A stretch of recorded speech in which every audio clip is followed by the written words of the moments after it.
Pernah nggak sih kalian berdiri di pom bensin, ngisi bensin motor atau mobil, terus mikir, tunggu deh, negara kita ini katanya gemah ripah lojinawi, tamah surga, tongkat kayu dan batu jadi tanaman. Kita punya emas, kita punya nikel terbesar di dunia, kita punya batu bara yang nerangin listrik di separuh Asia. Tapi kenapa ya? Kenapa rasanya kita masih harus berjuang banget buat hidup? Kenapa fasilitas publik kita nggak kayak di Qatar? Kenapa sekolah gratis dan rumah sakit kelas dunia tanpa antri itu rasanya kayak mimpi di siang bolong? Sementara di Arab Saudi atau Uni Emirat Arab, itu standar hidup warganya. Pertanyaan ini sering banget kita dengar.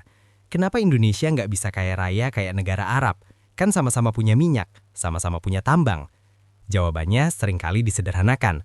Ada yang bilang, itu karena korupsi. Ada yang bilang, salah urus. Well, jawaban itu nggak salah. Tapi itu cuma puncak gunung es. Hari ini, kita nggak akan ngomongin jawaban klise. Kita akan bedah organ dalam ekonomi negara kita. Kita akan membedah matematika yang brutal, geologi yang tidak adil, dan jebakan middle income trap yang sedang mencekik leher kita pelan-pelan. Kita akan cari tahu, apakah mimpi Indonesia menjadi Saudinya Asia Tenggara itu sebuah visi yang realistis, atau sekedar halusinasi massal?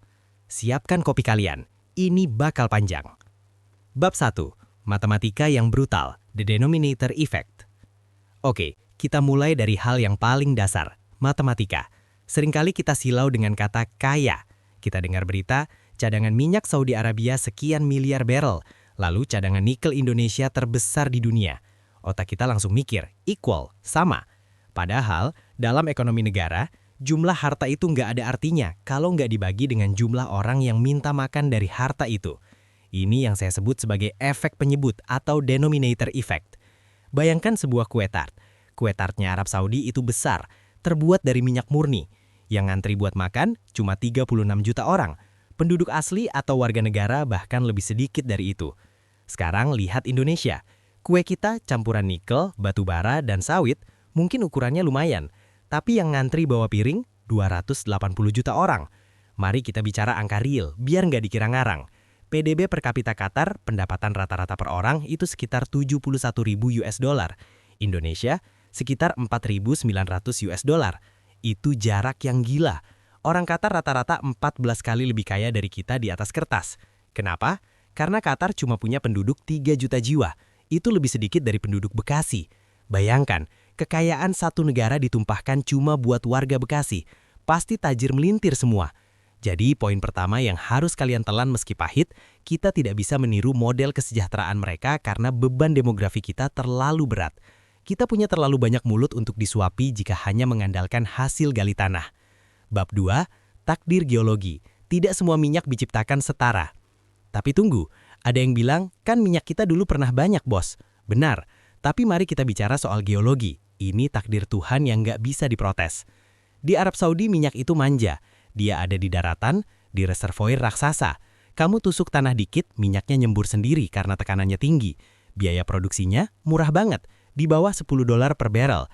Artinya kalau harga minyak dunia $80, Saudi untung $70 bersih. Margin profitnya gila-gilaan. Nah, Indonesia, minyak kita itu pemalu.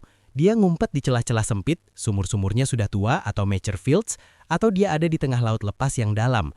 Biaya ngambilnya mahal bos, bisa 30-40 US dollar per barrel, atau bahkan lebih. Kalau harga minyak turun ke 50 US dollar, Saudi masih pesta pora, kita sudah megap-megap karena marginnya tipis. Dan yang paling menyedihkan, status kita sudah berubah. Dulu kita anggota OPEC, kita sultan minyak. Sejak 2004 kita resmi jadi net oil importer. Kita beli minyak lebih banyak daripada yang kita jual.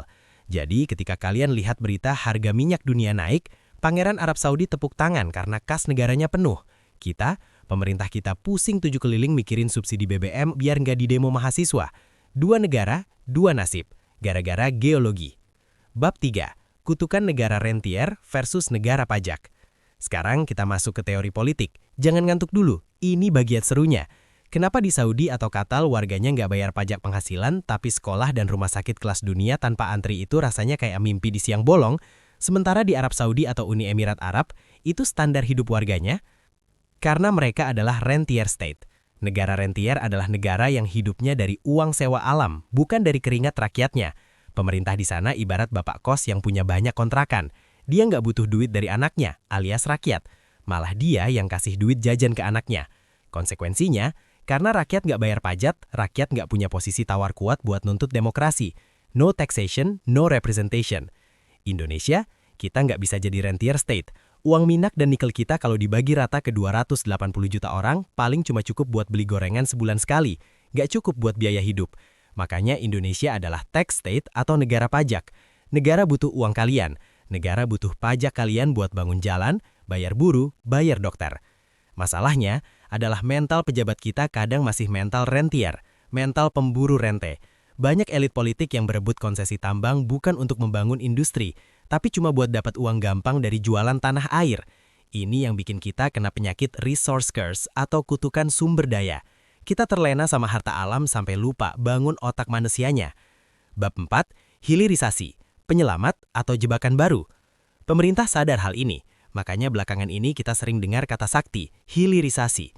Idenya benar, jangan jual tanah murni, olah dulu jadi baterai, jadi besi baja, baru jual, biar nilainya naik berkali-kali lipat. Apakah berhasil? Secara angka ekspor turunan nikel kita meledak jadi 4 miliar jadi 30-an US dollar. Kita sekarang rajanya nikel dunia. Tapi, mari kita bedah siapa yang menikmati kue ini. Smelter-smelter itu padat modal, bukan padat karya. Teknologinya dari luar, kebanyakan dari Tiongkok, modalnya dari luar.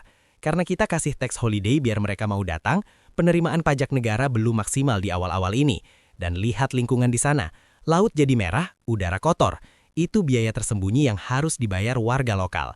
Jadi hilirisasi itu langkah awal yang bagus.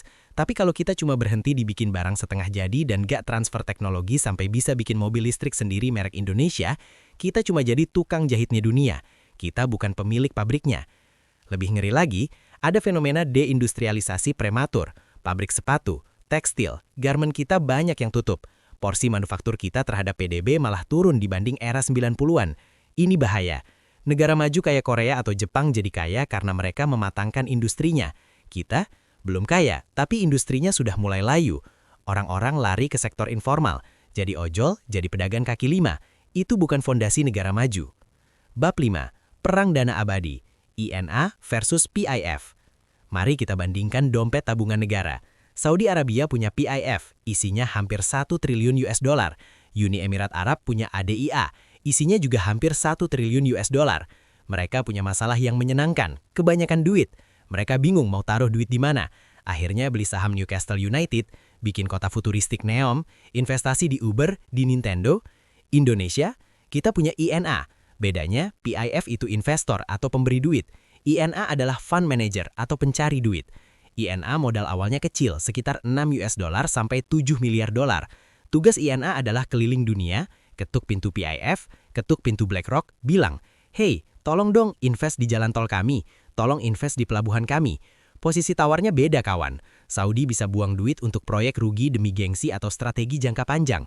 Indonesia harus pastikan setiap proyek itu untung, kalau enggak investor asing kabur. Jadi jangan harap INA bisa tiba-tiba biayain kuliah gratis atau bangun kota seperti kilat di sana. Uangnya belum ada. Bab 6.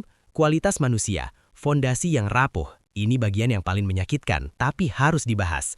Kekayaan alam itu cuma bonus. Kekayaan sejati negara ada di otak manusianya. Korea Selatan nggak punya minyak. Jepang miskin sumber daya alam. Singapura bahkan air bersih aja impor. Tapi kenapa mereka kaya?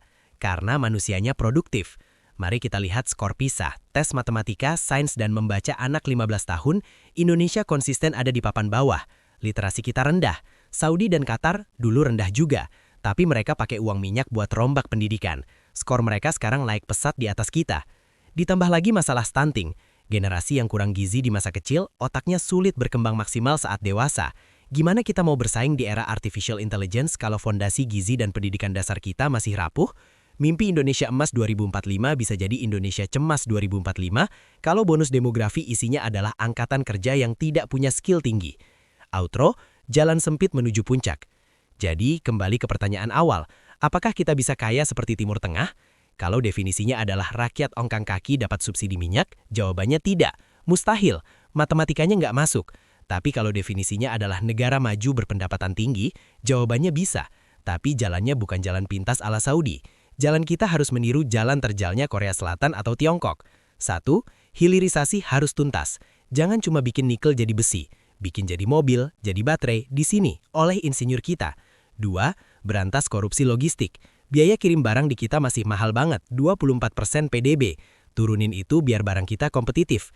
3. Revolusi pendidikan. Ini harga mati.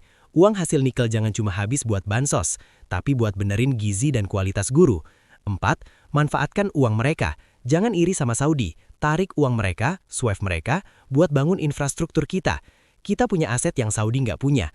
Tanah yang subur, air yang melimpah, dan orang-orang yang kreatif dan tahan banting. Kita nggak butuh jadi Arab Saudi kedua. Kita butuh menjadi Indonesia pertama yang sadar bahwa kekayaan sejati bukan apa yang kita gali dari tanah, tapi apa yang kita ciptakan dari pikiran dan kerja keras kita. Like jika suka videonya, dan share dengan rasa bangga dan harapan. Subscribe untuk mendapatkan info selanjutnya, and see you.